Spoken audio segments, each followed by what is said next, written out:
नमस्कार. Writing forever या YouTube चॅनलवर आपले सहर्ष स्वागत. आज आपण जाणून घेणार आहोत लाडकी बहीण योजनेचा 8वा हप्ता 5 मार्च पासून जमा होण्यास सुरुवात. मंत्री आदिती तटकरे.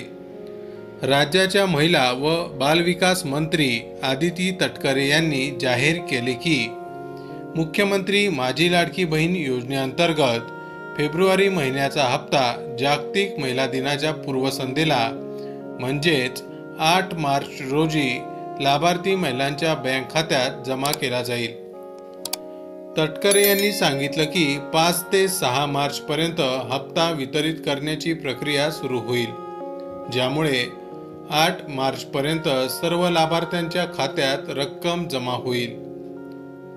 मुख्यमंत्री माझी लाडकी बहीण योजनेअंतर्गत राज्यातील पात्र महिलांना दरमहा 1500 रुपये आर्थिक सहाय्य दिले जाते. या योजनेचा उद्देश महिलांच्या आर्थिक सक्षमीकरणाला प्रोत्साहन देणे आहे. आतापर्यंत सुमारे 2,34,00,000 महिलांना योजनेचा लाभ मिळाला आहे.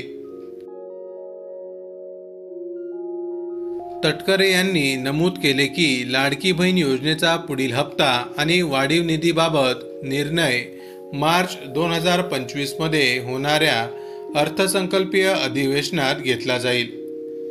लाडकी बहीण योजनेच्या फेब्रुवारी महिन्याच्या हप्त्याची प्रतीक्षा करणाऱ्या सर्व लाभार्थी महिलांना 8 मार्च रोजी त्यांच्या बँक खात्यात रक्कम मिळेल, अशी खात्री मंत्री तटकरे यांनी दिली आहे. माहिती आवडली असेल तर अवश्य शेअर करा. अशाच प्रकारचे नवनवीन सरकारी योजनांविषयी अपडेट मिळवण्यासाठी आमच्या रायटिंग फॉरएव्हर या यूट्यूब चॅनलला अवश्य सबस्क्राईब करा. धन्यवाद.